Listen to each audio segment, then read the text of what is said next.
நம்ம ஊர்ல எல்லாம் அழகா சொல்லுவாங்கப்பா, எள்ளுதான் என்னைக்கு காயுது, எலிப்புழுக்க எண்ணத்துக்கு காயுது. புரியலையா? சரி, புரியுற மாதிரி இன்னொன்று சொல்றேன்.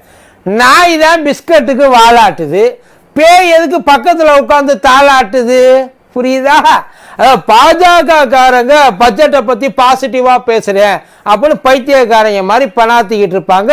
சரி, அதில் ஒன்றும் குத்தம்லாம் இல்லை, தப்பு இல்லை. அது அவங்க பண்ணுறது நியாயம் தான், அவங்க அப்படித்தான் பண்ணணும்.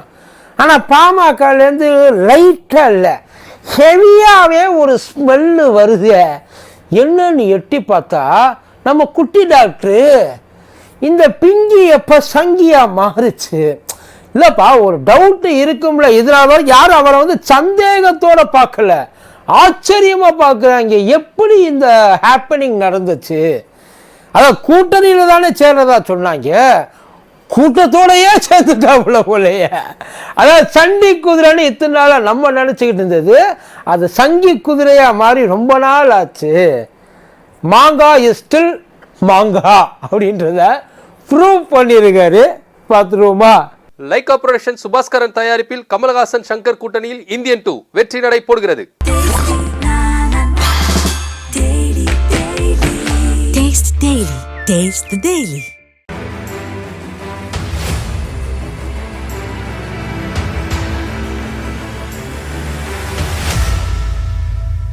மதியம் நேரம் வணக்கம். இது மதியம் தர்பா கூத்தடி கோப்பு.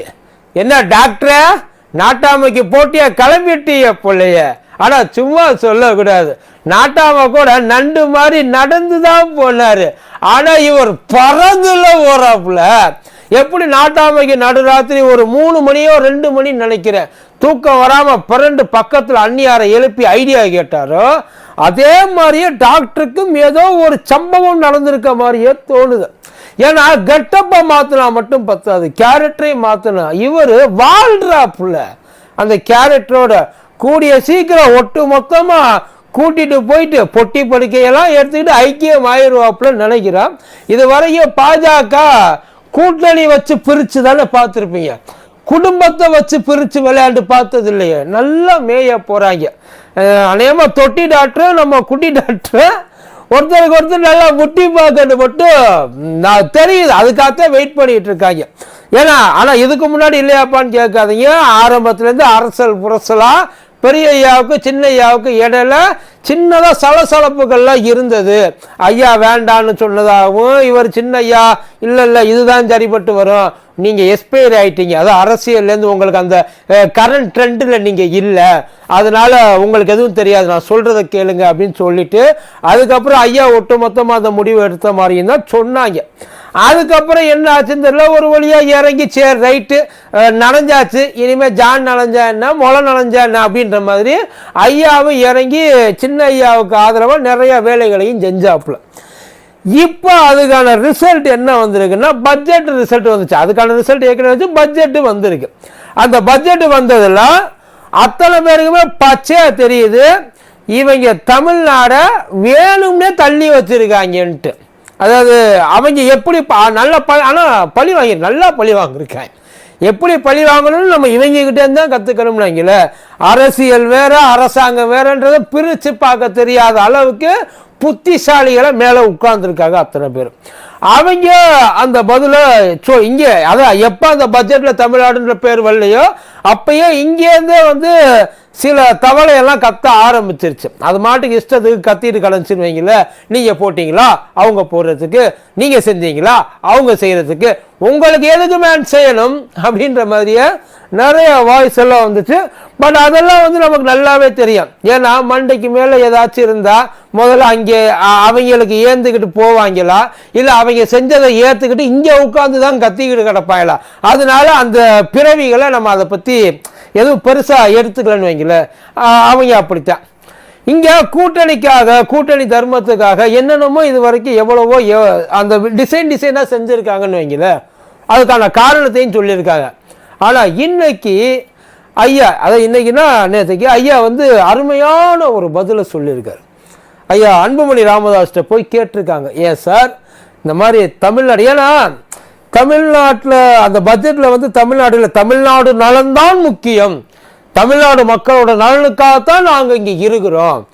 தமிழ்நாடு மக்களை எப்படியாவது தூக்கி பிடிச்சி தமிழ்நாட்டை உயர்த்தணும், இந்தியாவிலே 1வது மாநிலமா அப்படின்றதுல அவங்க 2 பேர் ஆரம்பத்திலேருந்தே ஐயா ராமதாஸ் அப்படித்தான் இருந்தாரு, அன்புமணி ராமதாஸ் அப்படித்தான் இருந்தாரு, இப்போ வரைக்கும் அப்படித்தான் இருந்தாங்க.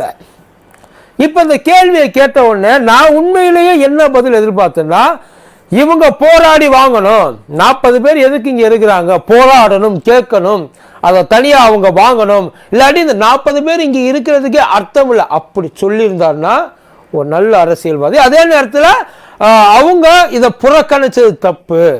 ஏன்னா அவங்க தமிழ்நாட்டில் வளரணும்னு நினைக்கிறாங்க, வளரணும்னு நினைக்கிற இடத்துல தண்ணி தான் ஊற்றணும், ஆனால் இவங்க ஆசிட்டை ஊற்றி அழிச்சிட்டு இருக்காங்க.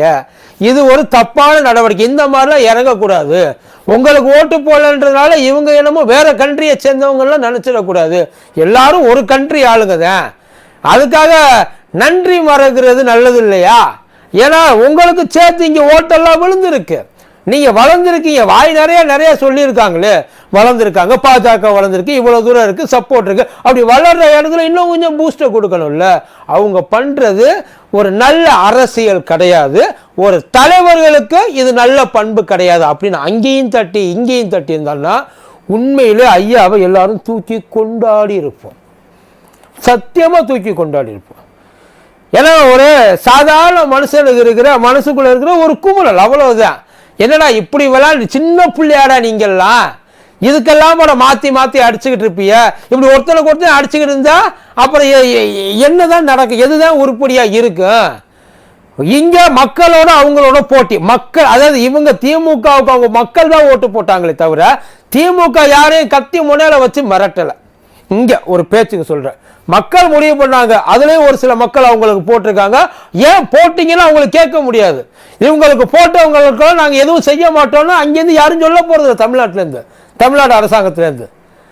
ஆனால் நீங்கள் ஏன் இப்படி பண்ணுறீங்க? ஆனால் அதுக்கு அவங்க எவ்வளவோ சமாளிஃபிகேஷன்ஸ் கொடுத்தாங்க. ஆனால் இங்கே ஐயா என்ன சொன்னார் தெரியுமா? அப்படித்தான் செய்வாங்க, அப்படித்தான் செய்வாங்க. ஏன் தமிழ்நாட்டுக்கு செய்யணும், ஏன் தமிழ்நாட்டுக்கு செய்யணுன்ற ஒரு 25 சீட்டு அவங்க பேரில் நீங்கள் எழுதி கொடுத்துருந்தீங்கன்னா இப்போ நாங்கள் கேட்டு எல்லாத்தையும் வாங்கி கொடுத்துருப்போம்ல. அதை விட்டு நீங்கள் ஒன்றுமே செய்யலை, அவங்க ஒன்றுமே செய்யலை, அவ்வளோதான் அப்படின்ற மாதிரி ரொம்ப ஈஸியாக எல்லாருக்கும் புரியும்படியா தான் யாரு அப்படின்றத வெளிப்படையாக எடுத்து ஐயா சொல்லிட்டு நெஞ்ச பொழந்து காமிச்சிருக்காப்புல. ஏன் அடுத்த எலெக்ஷனில் தமிழ்நாட்டை விட்டுட்டு வேற எங்கேயாவது போய் போட்டி, குஜராத்து, உத்தரப்பிரதேசம், இப்போல்லாம் உத்தரப்பிரதேசத்தை கூட அவங்க எடுக்கிறது இல்லை, உத்தரகாண்டு அந்த மாதிரி ஏதாச்சும் போகிற மாதிரி ஐடியாவில் இருக்கீங்களா? அங்கே ஏதாவது புதுசாக ஏதாவது பிரான்ச் ஓப்பன் பண்ணுற மாதிரி இருக்கீங்களா? தமிழ்நாட்டில் மறுபடியும் போட்டி, எந்த மூஞ்சியை வச்சுக்கிட்டு மறுபடியும் நீங்கள் போய் கேட்பீங்க? உங்கள் போட்டி மக்களோடையா அரசாங்கத்தோடையா கட்சிகளோடையா? யோசிங்களேன். பர்சனல் வெஞ்சன்ஸ் எடுக்கிறவங்கள எப்படி சார் பப்ளிக் தலைவராக முடியும்?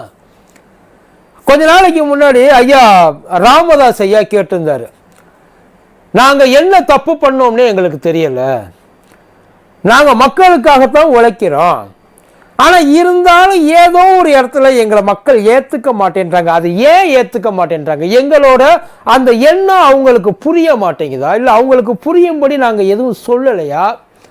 எதனால எங்களை அவங்க தள்ளியே வச்சிருக்காங்க?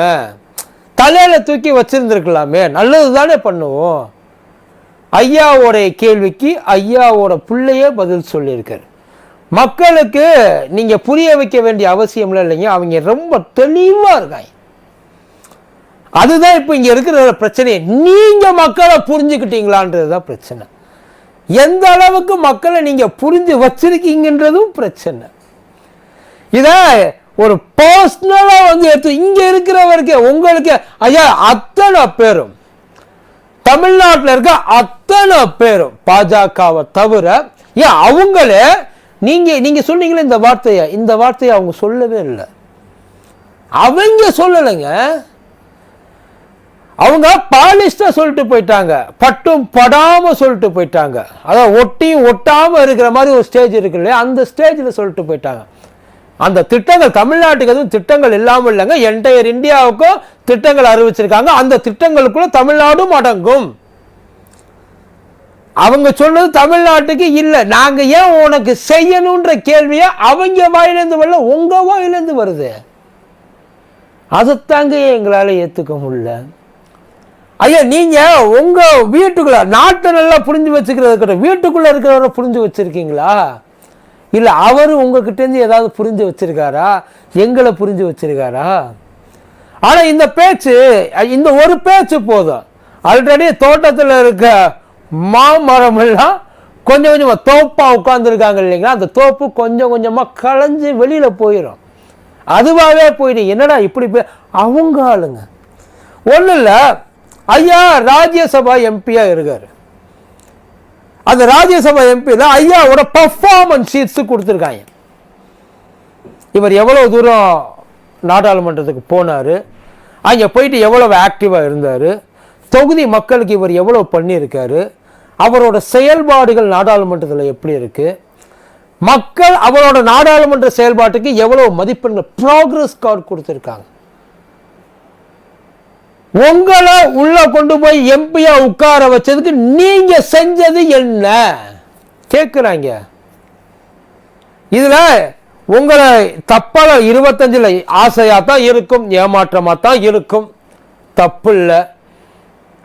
எலெக்ஷனுக்கு முன்னாடியே எவ்வளவோ எடுத்து சொன்னாங்களே, நல்லா யோசிச்சு பாருங்க. நீங்க தோத்ததுக்கு காரணம் நீங்களா மக்களா? நீங்களா மக்களா? அதை முதல்ல முடிவு பண்ணுங்க. ஒன்றும் இல்லை, தர்மபுரியில் இவ்வளவு தூரம் நெக் டு நெக்கு அண்ணியார சௌமியா அண்ணி இருக்காங்கல்ல, அவங்கள எவ்வளவு தூரம் போட்டு ஜெயிக்க வச்சாங்க. நகத்தை கடிக்க வச்சுட்டு உட்கார்ந்தாங்க. அவ்வளவு மக்கள் உங்களை நம்பி போட்டாங்கல்ல, அந்த மக்களுக்கு நீங்க சொல்ற பதில் இவ்வளவுதானா?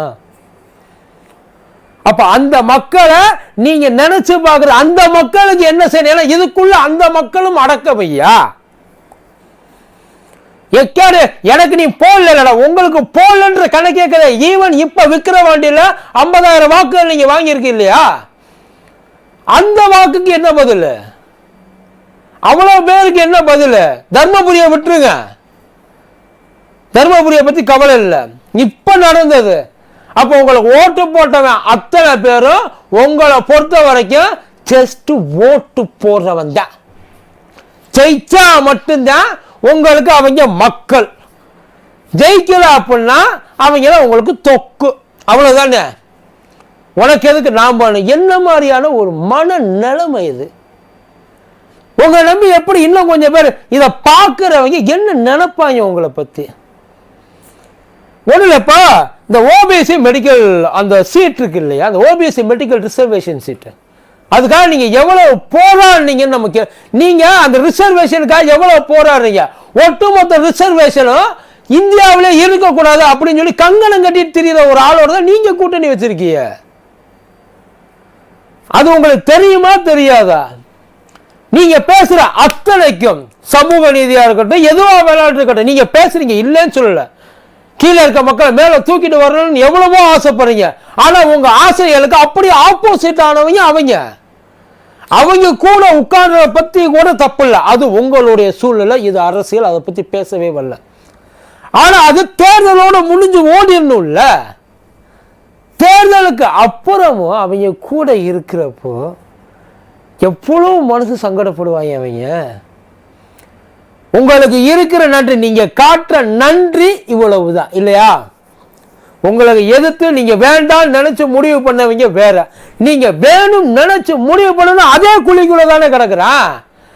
அவன் ஒட்டுமொத்தமா மண்ணள்ளி போட்டா என்னடா இவ்வளவு ஸ்லோவா போற, வேமா மண்ணை இறக்குன்ற மாதிரி நீங்க மண்வெட்டி எடுத்து அதுல சரிக்கிறீங்களே, அவனு சேர்ந்து கதறுவான்ல. இப்படி ஒரு தலைவனை எப்படி எல்லாருக்கும் ஒரு பொதுவான தலைவனை பார்க்க முடியும்? இந்த வார்த்தைகள் வருதுன்னா அந்த வார்த்தைக்கு உள்ள எவ்வளவு வன்மை இருந்திருக்கும். அனுபவிங்க, சாவுங்க, எனக்கு என்ன, என்னைத்தான் உனக்கு பிடிக்கல இல்ல, அப்புறம் உன்னை எதுக்கு நான் காப்பாற்றணும்? இந்த எண்ணம் இருக்கிறவங்க என்னைக்காச்சும் முன்னேறி வர முடியுமா சார்? இந்த எண்ணம் இருக்கிற சாதாரண ஒரு மனுஷனே இந்த எண்ணம் இருந்துச்சுன்னா சரிஞ்சு போயிடுவான். சாதிக்கணும்னு நினைக்கிற மனுஷன் இந்த எண்ணத்தோட இருந்தா உங்களால எந்திரிச்சு நிக்க இருக்க வலிக்கு கீழே தான் போகணும். ஒரு நாள் உங்களால் மேலே ஏறி வர முடியாது. ஆனால் சொல்லுவாங்க இல்லைங்களா, என்னைக்காச்சும் ஒரு நாள், எவ்வளோ நாள் நல்லவன் வேஷம் போட்டாலும் என்னைக்காச்சும் ஒரு நாள் அவரோட சுய ரூபம் வெளியில் ஒரு நாள் அவரையும் மீறி வரும். வந்துருச்சு. அவர் சொன்னது சரியா தப்பா? அவர் சொன்னதை ஏற்றுக்கலாமா? இவர் எல்லாருக்குமான தலைவராக இருப்பாரா? நீங்களே சொல்லுங்க. நன்றி. லைகா புரொடக்ஷன் சுபாஸ்கரன் தயாரிப்பில் கமலஹாசன் சங்கர் கூட்டணியில் இந்தியன் 2 வெற்றி நடை போடுகிறது.